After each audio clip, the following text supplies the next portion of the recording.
So a lot of people ask me to do top fives, and I think the Chris Rock movie is not helping that kind of getting thrown around. I generally try and steer away from that because I think that that's a way to narrow things too much to the point where, so if I tell you my top five, then people aren't going to pay attention to the people outside of who's number 6 or 7 or something like that, which is all hip hop to me, and I tend not to rank people. I mean, I think I would say my two favorite, and I won't say any either of them is 1 and 2, is Chuck D.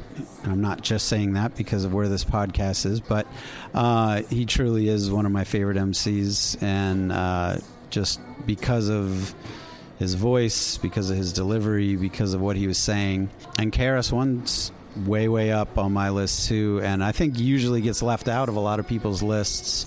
So yeah, I mean, Rakim, I can't front. Like, there's just no way you could possibly leave him off.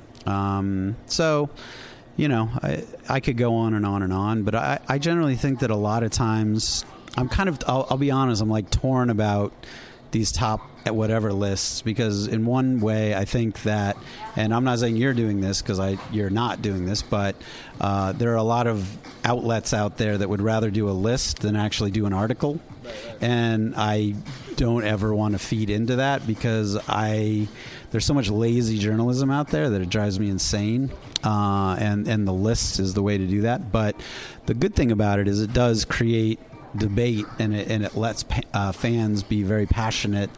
But it also, I think, starts to exclude people, and not really. There's no real advantage to ranking MCs. I mean, I'd rather talk about people who are underrated and just list 100 of MCs who are kind of underrated than try and narrow it down, because I personally, for myself on a personal level, ranking things doesn't really get me anywhere. But I do like that it does kind of create some debate.